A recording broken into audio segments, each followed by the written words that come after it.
But it's been such a crazy season so far in both college and the NFL. I don't even know how to wrap my head around this. It started off on Friday. Tulsa was just beating South Florida for the entire game. Entire game. That was entertaining. Oh, such a good game. Such a good game. Until Blake Barnett decides, you know what, maybe I'm going to play football. And leads South Florida to 15 unanswered points in the fourth quarter to come away with a 25-24 win over the Golden Hurricane. South Florida still undefeated, 6-0. All right. Excellent.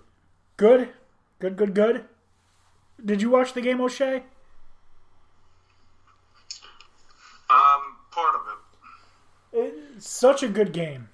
Such a good game. I caught it in the fourth quarter when you messaged me that. Just like I picked up in the halfway through the second quarter, and it did not disappoint, as I have become accustomed to the American Conference playing the best football of any conference. Now, that was Friday's game. Fast forward, we're going to go to Saturday. First, we'll talk about Michigan State, Penn State. Go on. Yeah. You're not going to make this easy on you, are you? No, Michigan State 21, Penn State 17. Yep. 21-17. I had said to you when when Penn State scored the go-ahead touchdown, or field goal, excuse me, and Michigan State still had 2.5 minutes, didn't I say to you, well, of course Penn State's going to blow it. What else would they do? Right. There's no defense. You let them score the touchdown, and then you said, well, now you might as well just get the kickoff reception and kneel down because you're not going to do anything. I did, yeah. After Michigan State scored the touchdown, I'd said to Dan and Christine, "Oh, might as well take the kickoff and then just take a knee because you're not coming back." No. Was I right? Called it. Yeah. Well, you had 9 seconds. Don't get hurt. Oh man, but I take great pride in knowing that I was not the only one who was upset on Saturday. The most annoying fan base that I come across, besides the Michigan fans, are the fans of Auburn University. And thank God they got what was coming to them. Indeed. Seriously, Auburn fans are just so bitter that Alabama is as good as they are. It's ridiculous. Michigan State is a bitter rivalry. But I don't even know how to describe what I'm trying to say. But Auburn are just a bunch of little whine babies. Mm-hmm. All they do is talk about how, Alabama's cheating. Oh, if we had Saban, we'd win 10 championships too. Shut the fuck up. Yeah. You had Cam Newton. All right? Shut up. Oh, God. I fucking hate Auburn. Which is why I'm happy that Tennessee beat Tell them. us how you really feel, Dan. I am censoring myself. Go all out. Come on. Go all out? Okay. Auburn fans are the most annoying fucking fans in all of college football. More annoying than the Michigan fans. More annoying than the Alabama fans. Yes, and Tony's saying war tears because their rally cry, or whatever the fuck they call it, is War Eagle. You're the fucking Tigers. What does that even mean, War Eagle? Yeah. Get the fuck out of here. The thing that your team is most recently notable for is your best player's father taking $275,000 for his son to play there. And yes, we know I'm talking about Cam Newton. And I have very little respect for Auburn, and I have so much respect for Alabama that when University of Alabama PA announcer was playing some wonderful music when Auburn and Cam Newton came, first they played Son of a Preacher Man, which is beautiful because Cam Newton's dad is a priest or a minister or something. One of those. I'm not religious, things, yeah. so I don't know like the official designations or whatever. He's got one of those jobs. Yeah, so he's a church man for his job. Man of faith.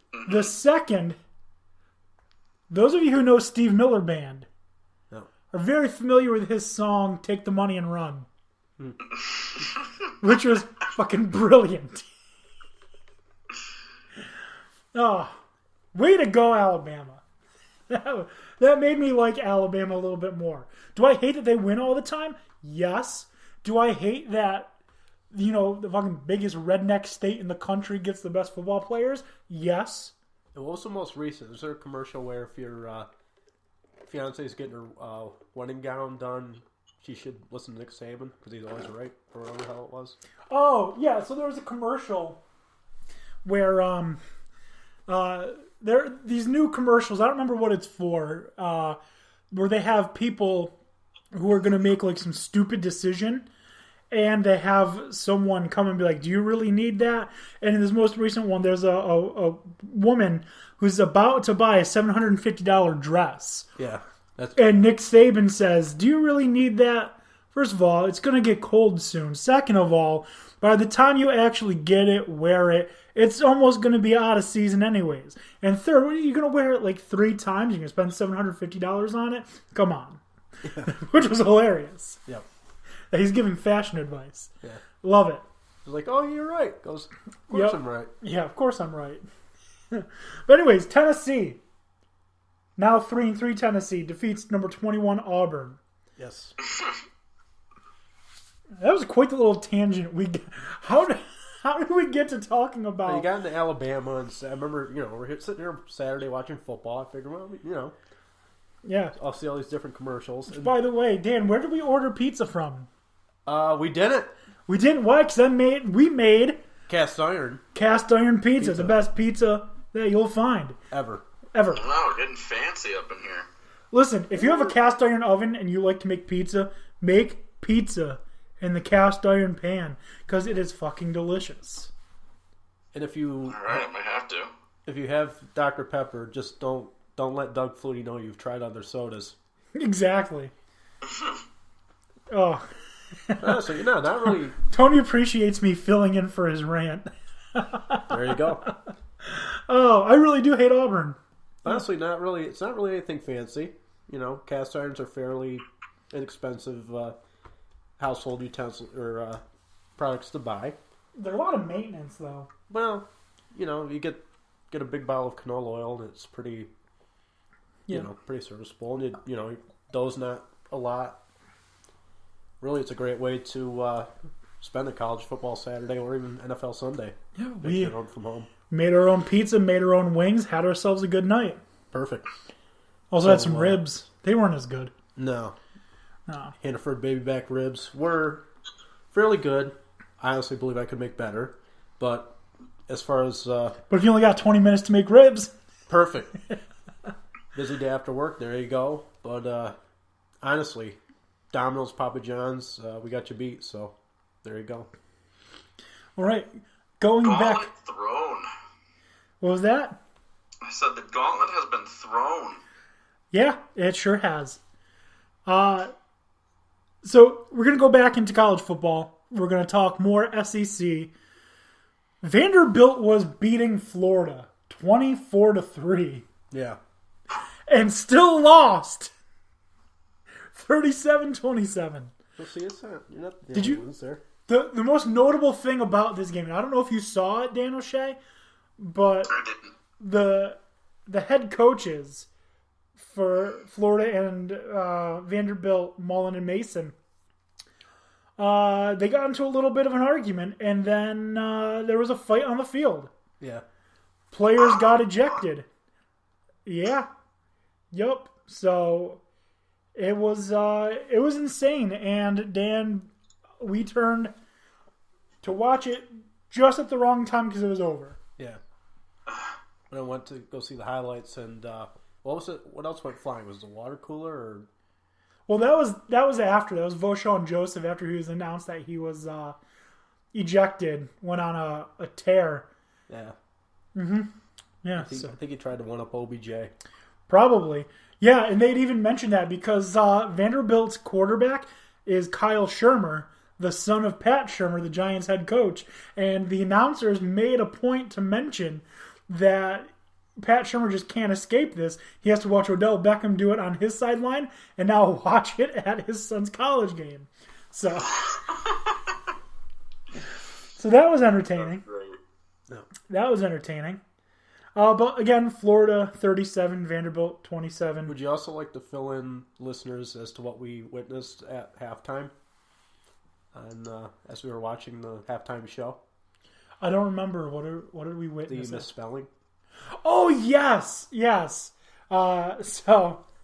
at the halftime of the Vanderbilt-Florida game, or was it that game? Yeah, the first game we watched. Before. Yeah. So we looked at the TV during the halftime game, or halftime show, and I love Adnan Virk. He's one of my favorite ESPN guys. Him and Jordan Raanan are like the class of ESPN right now. So if you get the pleasure of listening to Adnan Virk or reading Jordan Raanan, good for you. But Dan Beebe noticed that up at the top of the screen it said Halaftime, HLAFTIME. Sure. So he took a photo of it, sent it to me. I tweeted it out to ESPN and Adnan Virk, and they liked it. Oh, man. Way to approve of your own fuck up. Yup. Well, Adnan Virk had nothing to do with it. He's just the voice. He's just speaking. Yeah. But, yeah, hashtag halftime. Anyways, the next game we're going to get to, number 3, Ohio State disposes of Minnesota 30-14.